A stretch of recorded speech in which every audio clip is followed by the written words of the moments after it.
leaving the range. It's snowing. We got stuck in the parking lot. Taylor Tactical recorded us. It was just going uphill on ice, and Ray couldn't build traction, and so I had to back instead up of and, like, instead of our friends helping us, they just recorded and just started laughing at us. But that's okay. This video not super serious, but just talking about ammo. I see people holding out and like talking about ammo prices like if they're gonna get low. Again, look, man, new administration, new people in office, there can be a tax on ammo going forward that raises the price dramatically. I'm not saying it's gonna happen. I'm not saying it's likely. I'm saying it could happen, so ammo prices can be even higher than they are now. You gotta buy when it's available. For me, 5.56, I'm not paying $1 a round. If it's green tips, yes, I'll pay $1.25 a round. Anything else, no, unless it's match grade, like the Bowtail hollow points. I plan on buying some of those. Not a whole lot, but I do plan on coming like 3 boxes or so this paycheck, and then we'll see next week if it's still available. And yeah, it's snowing. Ray is driving. We're not getting stuck anywhere. The truck's fine. It's just that our favorite gun shop has the most janky ass parking lot ever. Well, it's on. Well, and again, same thing with going to shoot. Today we brought a 9mm 45. We've been able to find it, like our favorite local gun store. They had some in stock. We were able to buy some. We showed up. We brought a little, so we ended up not so bad. And prices locally not so terrible, but online, I was trying to find 9mm online just to see price range what it is. They want like for full metal jacket, just regular ball ammo, $1 a round, 75 cents a round for just regular ball ammo. Absolutely ridiculous. And again, I wouldn't buy that, but if you're gonna stock up on defensive stuff, I still see that around $1. That I can rationalize with that. Like I went to go pick up ammo this morning, picked up a couple boxes of 17 HMR, and there was a guy there who was upset because he picked up a 6 hour 9mm 50 round like box of like defensive stuff, and it was $1 a round, so it's 50 bucks. He was like, oh, that's ridiculous. Like that's typically what defensive ammo is at, and especially now when like everyone's price gouging, that's fine. I don't need it, but if you don't have any defensive stuff, that wouldn't be a terrible deal. I mean, at this point, that's just kind of how it in fact is. Yeah. Well, no, I see that because like people will think like next year, 2 years, oh, ammo prices will be regular, back to the way they were. Yeah, but I'm saying if you're at home, you don't have ammo, you don't have nothing stocked up, you need to get some now. You need to get some now. And I'm not saying, and look, here's the thing, in a couple, whatever, it could come down. We're talking about like again, and like I don't like talking politics because if we're talking ideas, I have no problem talking ideas with anyone, but I hate when people like give me like talking points. Like I was talking to an uncle, right?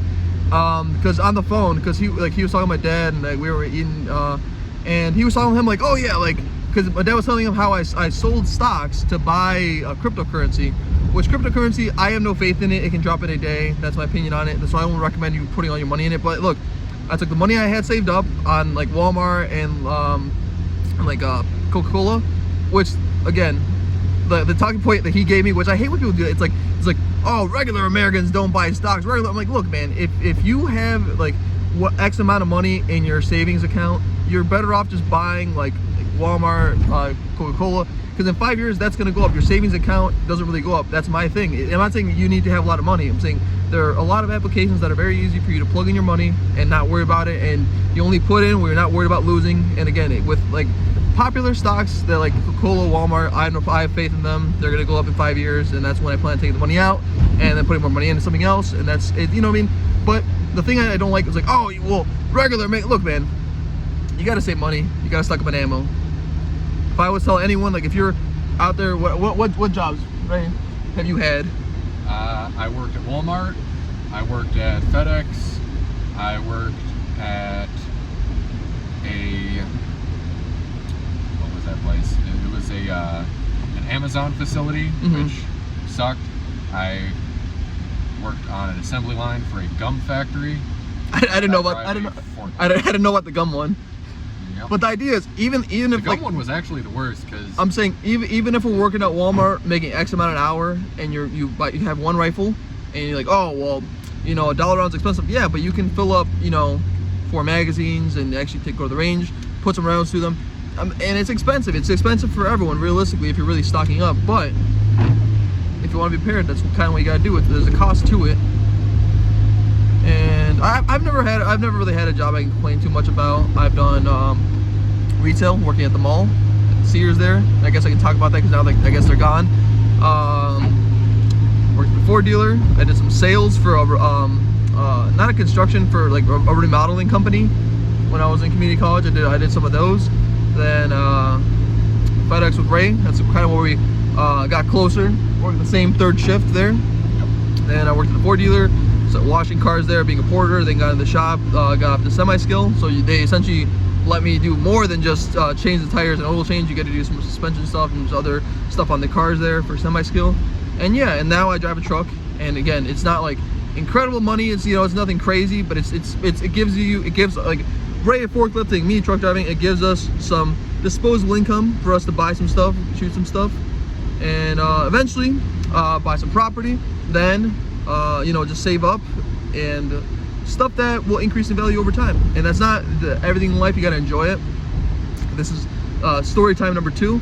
I had a neighbor. He passed away for many years. He had a beautiful Chevy C10, maintained it, very nice. It was incredible, and took it to shows and won competitions with it.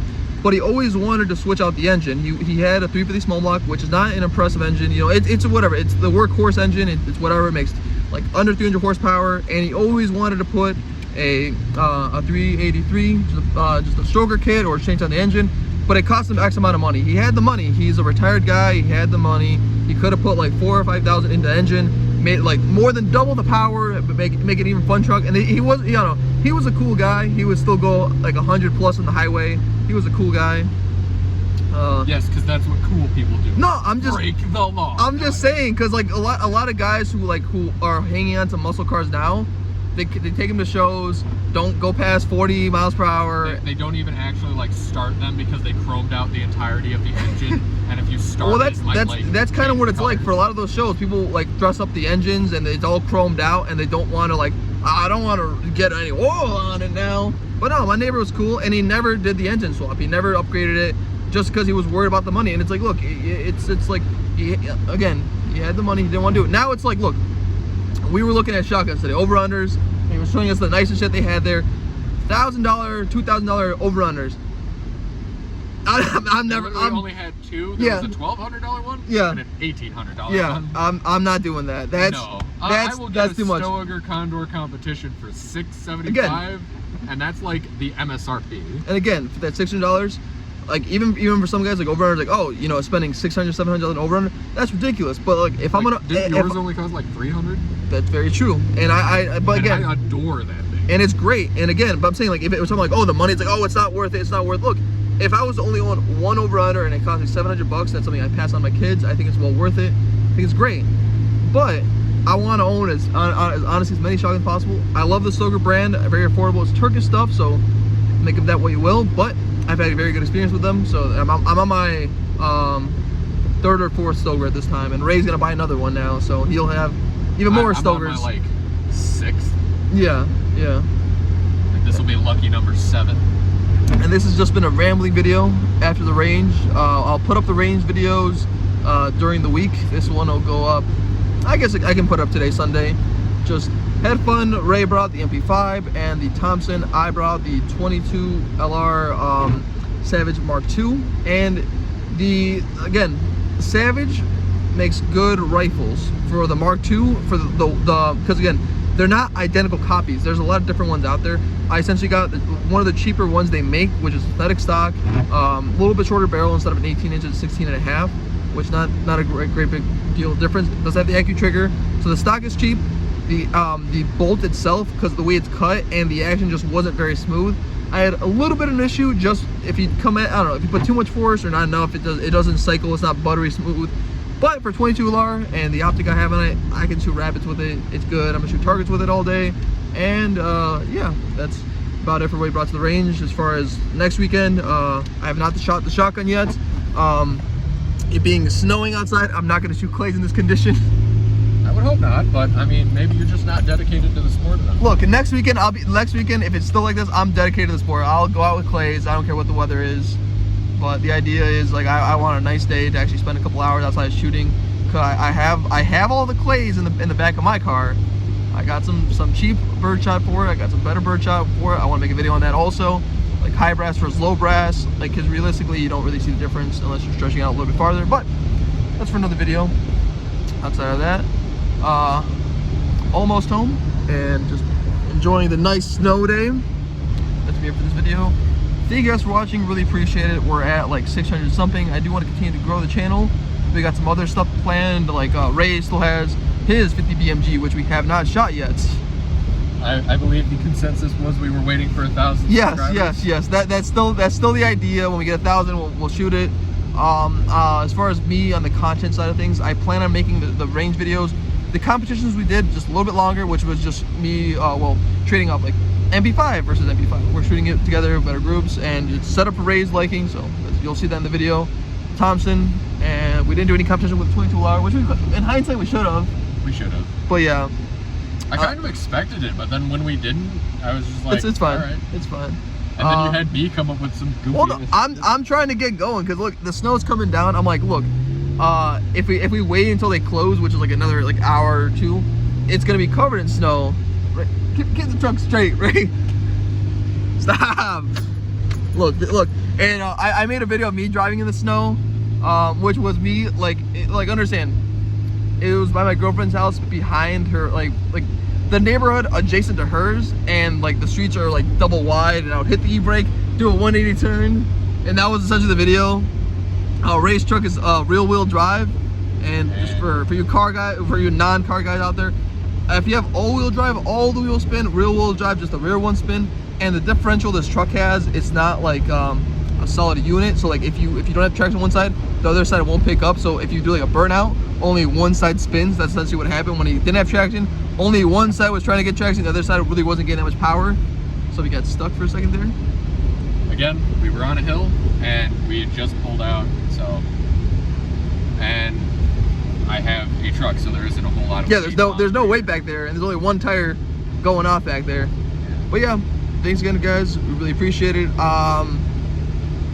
Yeah, and then for content going forward, 50 other little stuff like for coming out of hunting season now, but we're still gonna do some stuff because we do have like hunting trips out of state planned, kind of. So he's gonna have his 243, I am 270, and we'll make videos on that in the near future. That's me for this video. Thank you guys for watching.